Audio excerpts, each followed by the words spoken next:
Hi, and welcome back to the Healthy Aging Network. Today, we're going to be talking about environmental wellness and aging in place, so stay tuned.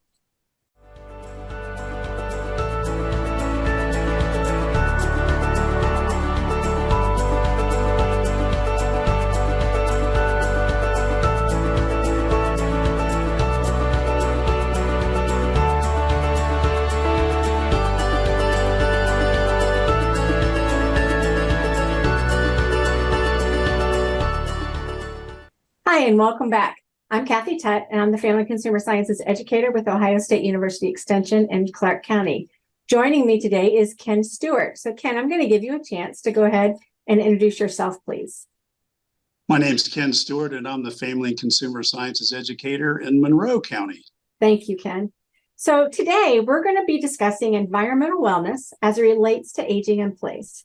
So in this instance, environmental wellness is the feeling of safety in your physical space, access to clean surroundings, clean air, food, water.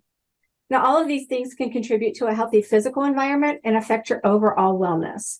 So, Ken, can you tell me, why is this such an important topic that we need to discuss this on our telecast? Well, Kathy, most adults would like to continue living in their homes comfortably, safely, and independently for as long as possible.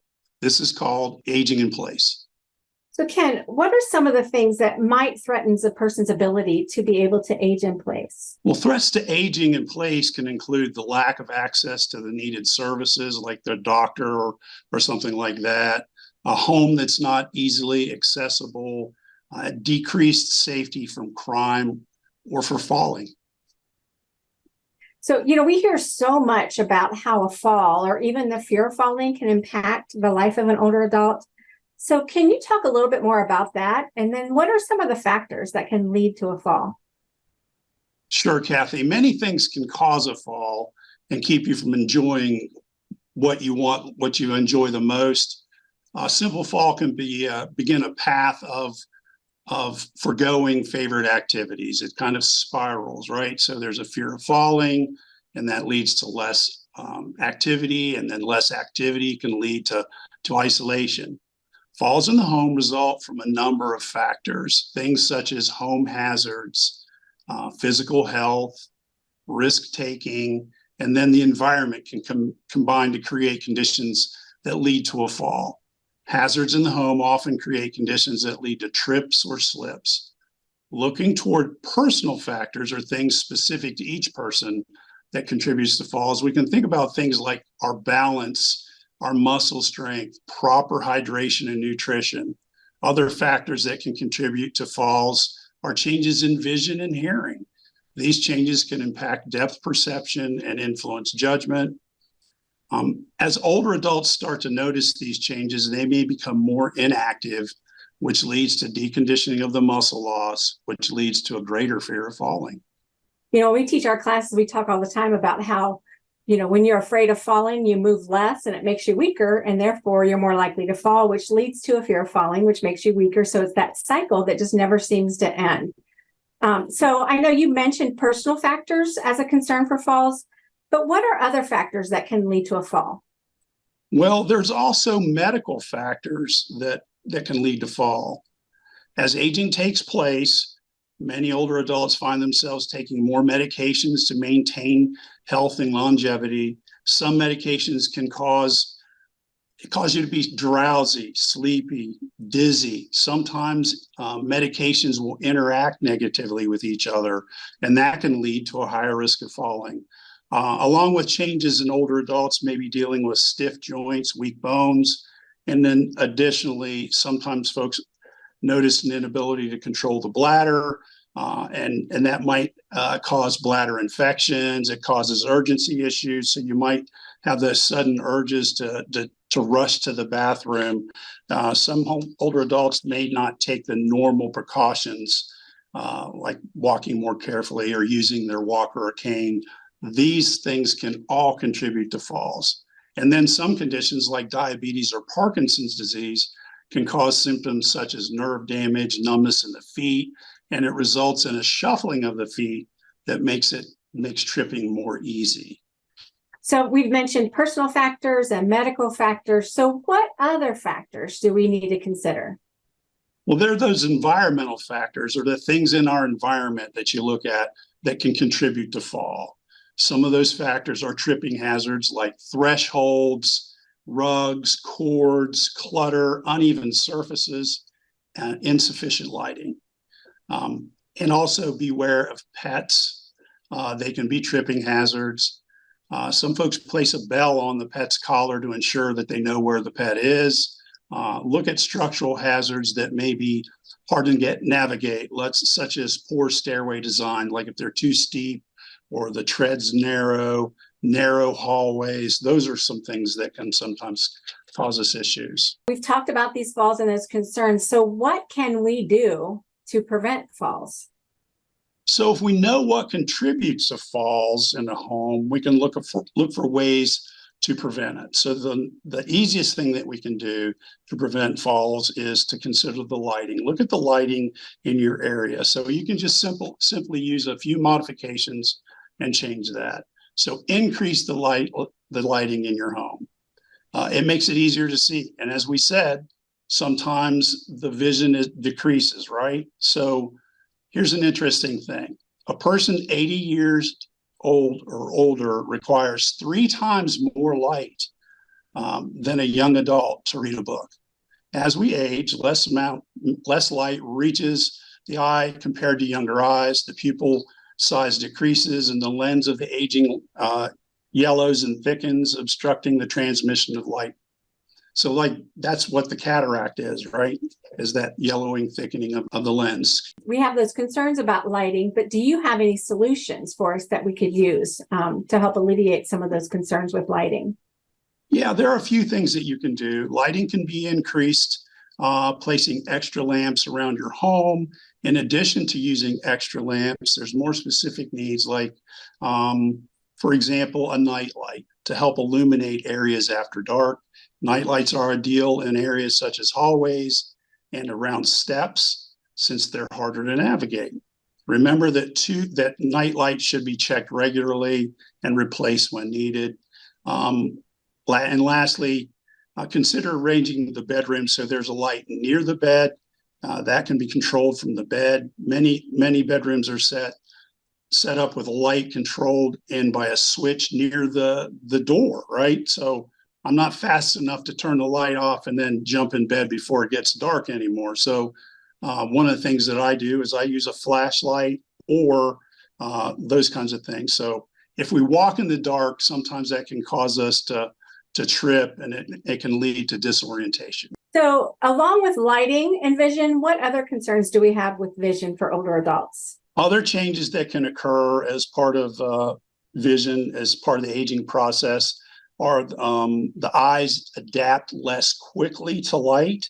So when you walk into a dark space, they may not dilate as quickly. When you walk from darkness into light, they may constrict, right? They don't constrict like they should. So other changes that occur as with vision as part of the aging process are that lights are less able to adapt quickly to lighting changes, and depth perception may change, making navigation of stairs and patterned carpet and curbs especially tricky. So when you and I work a lot with the older adults, and one thing we discussed that hinders aging in place are hazards in the home. So what can you share about some of those hazards in the home? Yes, we do often talk about trips and slips, and I can't reach that, right? That's the things that sometimes affect the ability to age in place. Many older adults have difficulty letting go of possessions and like to keep things longer than they should. It's proven that this fear of letting go of things can lead to hoarder type tendencies. In addition, some older adults struggle to get to things that they've put away. So they don't want to put it in a cupboard or a closet. And sometimes they think things are closer where they can reach them, more accessible. When you do these things, though, sometimes it can lead to clutter. So many older adults prefer to walk around objects than putting things away. Sidestepping hazards is not an effective as removing the clutter around the house and walkways. Make sure all hallways, stairs, paths are tidy and well lit. Clear objects such as books and shoes, and I'm guilty of that. Check all carpets to make sure they're fixed firmly to the floor. Consider discarding area rugs. Throw away throw rugs. But if they must be kept, tape them to the floor so they do not move when you walk on them. And never place scatter rugs at the bottom or top of the stairs. So Ken, in addition to clutter, what are some of the other things that can lead to those trips that you mentioned? Well, other things that can cause that, Kathy, are going to be slippery or uneven surfaces. Carry a small Ziploc bag of sand, salt, or kitty litter to add traction to slippery sidewalks. Beware of gravel and debris on the sidewalks, and then trim the shrubbery to your home so it doesn't block your path.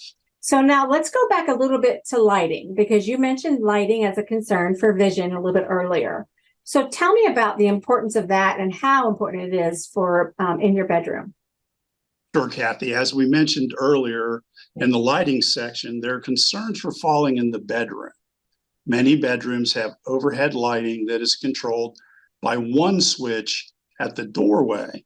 With this in mind, many people turn off the lights and walk in a dark bedroom to the bed, placing a light beside the bed that can be turned on at the bedside is one way. So if you see the lamps in the photo, you can turn those on, and that way it lessens that chance of misjudging or missing the bed or tripping over things in the path. So you've talked about trips. So now let's talk a little bit about slips. So are there areas of the home that older adults fear more? Yes, Kathy, I think that fear of the bathroom is probably the most common. It's common with older adults. You combine water and slippery surfaces, and it can make navigating in the bathroom even more risky, right?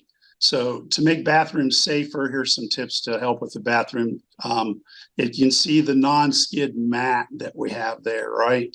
And then put that in the shower.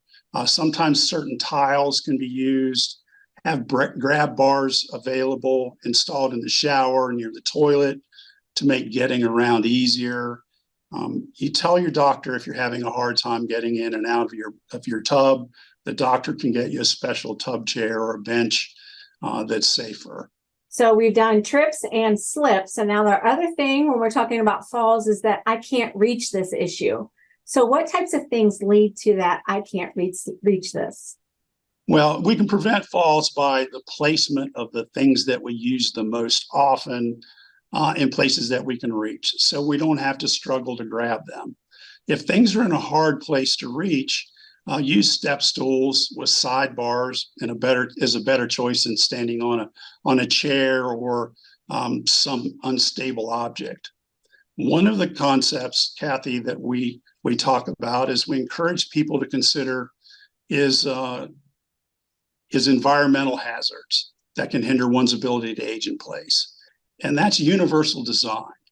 Kathy, what can you tell us about universal design? I know that you know a lot about that subject. So universal design is a project that I lead for Ohio State University.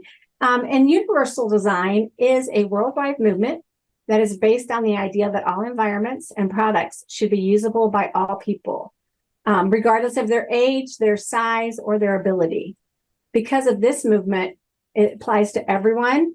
So the concept of universal design is also known worldwide as inclusive design. It's also called design for all, lifespan design, and then also user-friendly design. Now, one important component of universal design is the maintenance of aesthetics. So in other words, you're going to create something that is still very visually pleasing to others, despite the fact that it's accessible to everyone. It's important to know that function does not sacrifice beauty. So as a result, universally designed homes and public buildings can be just as beautiful and welcoming as any other design approach that's out there. When we think about universal design, we know that those home modifications, they can vary from building a new home with universal design features to the simple installation of lever doorknobs in an older home. You can also have more complex structural changes in an existing home, such as installing a walk-in shower or an accessible ramp to the home.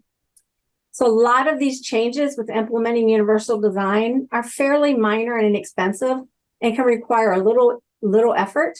So like I mentioned, changing the doorknobs to lever handles, changing your kitchen hardware, all of those things. However, some of those changes can be more significant and more expensive for us, and it could require a professional contractor to do those. So the whole goal, though, of these modifications for existing homes is to not entirely redesign the home, but to make a range of changes or repairs that can result in your home being comfortable, user-friendly, and a safer place for you to live. Once a decision has been made to make modifications to your home, the next step is to decide on the extent of the changes you will make and identify the specific ways in which to implement these changes in your home. So, Kathy, where can we begin when we talk about universal design? So, Ken, universal design really begins at the front door. So at least one entrance to your home should have a 0-step entry. However, it doesn't mean that you have to install an external wheelchair ramp. So if you look at this picture, do you see the ramp? Because this is a universal design feature that shows a low-grade slope up to the front door with landscaping built around. This design element provides a smooth and rampless transition into the home. Another important aspect for universal design is having an accessible bedroom, bath, kitchen, living area, and laundry room on the first floor. Another really important thing at entrances or in any steps at all is that you have handrails that are installed on both sides of the stairway. So place where we can steady ourselves on both sides. And that's both interior and exterior walkways as well. We also have, Ken, this is your design that you sent to me from your mother-in-law's house, I believe. This is another example of a really nice entranceway where stairs have to be used. So you'll see the 2 handrails, but you'll also see that each one of those steps is much shallower than a normal step with a larger landing place in between. So extending that stairway out, making larger landing steps, and making only half steps, which are much less of an issue for lifting your leg up and trying to get over top of those stairwells. What about doorways? What if I end up in a wheelchair? What am I supposed to do about that? So did you know that most of our front doors are 35 inches wide? But most of the interior doors are between 28 and 30 inches wide. So the narrow interior doors often make it difficult to fit items through them. So these doors on this slide here are not universal design recommended doors. So the first one on the left represents a narrower door, which makes it very difficult to get through. The other doorway, the threshold, is what we're showing with there. So this threshold can be a tripping hazard for someone who might be shuffling their feet or not able to pick their feet up as high. Makes it really difficult to roll through those in a wheelchair as well. And so we want to try to implement universal design in the doorway features as well. So you'll see here, these doorways are, one of them is a barn door, or you could use a pocket door, and the other one is a door that opens to the outside. Now, what happens a lot of times is when we have, especially in our bathrooms where they're smaller, if your doorway is narrow for one, but if it opens up into the inside of the bathroom, if you go in and fall, it could be something that makes a barrier for any type of paramedics or EMTs to be able to get into you, just to help you. So the barn door or pocket door slides across. It takes away all of that rotation that's needed for the door space. It leaves much more open space in that room. And if you don't have room for the pocket door, you can simply take a normal door, reverse the mount on it, and have it open to the outside of the room so that it doesn't impede the ability for any type of paramedics or EMTs to get in to see you. That's a great idea. I imagine there's other things that we can do to make living in the home easier as I age. Can you share more? Yes. So one of the things that is very simple change are these easy to grip controls. And so these doorknobs that you have to twist, if you have arthritis or if you've had a stroke or you have weakness in your hands, this makes it very difficult for you to be able to open the door. The other thing is that you'll notice is the light switch. Those little teeny tiny toggle switches can be difficult to navigate for some older adults. So these are the recommendations for universal design changes to be made. Just that lever handle doorknob that you can just press down, or you could even use your elbow to open it. And those larger switches are also very, very important. There are also other things regarding to your grip controls. So the first one is your faucet in your kitchen. So that faucet in your kitchen, if you have, or in your bathroom, if you have handles that are really hard to grip and hard to move, it can be very, very difficult. So we do recommend that you add some touchpad controls in order to be able to turn that water off and on more easily. Tell everybody when you go in and you're making these changes, when you go into the hardware store or to a home improvement store, hold your hand in a fist like you've had a stroke and see what types of things you can manipulate, from your faucets to even your kitchen cabinetry. A lot of people don't think about that, but if you have kitchen cabinetry that makes it too hard for you to grasp and open, it could impede your ability to be able to stay at home and even prepare food for yourself. I talked earlier about bathrooms being a common place for fear of falling. Can the elements of universal design help here? Yes, absolutely. So, bathrooms are a challenging place for so many people. Bathrooms designed with curbless entry showers are a universal design recommendations. So this type of shower allows individuals to walk or roll into the shower without having to navigate over obstacles. Another important thing to have is a portable shower seat or shower bench, and this allows individuals to sit while showering. In addition, we do recommend an adjustable, removable shower head that you can move it up and down on the amount that's on the wall, or you can actually remove it yourself and be seated to get ready. The other part that we have are the adjustable tilting mirrors. So if you're having a great day and you feel fantastic and you want to stand to get ready, you can tilt that mirror up. If you're having a bad day and need to be seated to get ready, you can just simply take that mirror and tilt it down, and that will allow you to continue to care for yourself. The other thing, in addition to those things, are grab bars. So grab bars are so important for safety in the bathroom. Changes have been made. A lot of times in the past, people felt like those grab bars were very clinical looking and they didn't want to have them in their home. But they've done a lot of changes. So this is an example of an attractive grab bar that you could use, as well as some other ones that just kind of fit into your bathroom without giving you much notice to that. Sometimes people will use these grab bars as towel racks if they're not needed. And so the other thing too with grab bars is that you need to make sure that they are installed and enforced and remodeled in a way that is secured into the wall, into a anchor. The other thing with our bathroom, many sinks are within the height already for universal design accessibility. Our sinks are usually 32 to 34 inches from the floor. The universal design bathroom, this one here we have a teardrop sink with a bowl that extends beyond the edge of the vanity, making it easier to use without having to bend over to the sink. Most bathrooms also don't have a 27-inch clearance from the floor to the bottom of the sink, and that is needed for easy access. Because of this, it's really smart to redo the entire sink area and make a space under the sink that's suitable for wheelchair access or for you to be seated if you need to sit down. So an angled panel behind the vanity will help you also from getting burned from those hot water pipes. So taking your pipes, moving them to the back of the sink, the back of the wall, and giving space in there for you to be able to roll under or sit under is really important. And also, you may also have just a wall-mounted sink that has no plumbing other than a short drainage pipe, or the little sink that we have over here to the right, where it's really easy to sit down or roll underneath to be able to use it. So what about the kitchen? How does universal design in the kitchen help promote independence? Universal design in the kitchen is really, really important. From having pull-out shelvings to pull-down shelves that make it easier for you to reach. You talked earlier about one of those things that we talk about is, I can't reach this, leading to falls. And so having those pull-down counters or those pull-out shelving units can make it much easier for people to fall or to be able to use those accesses.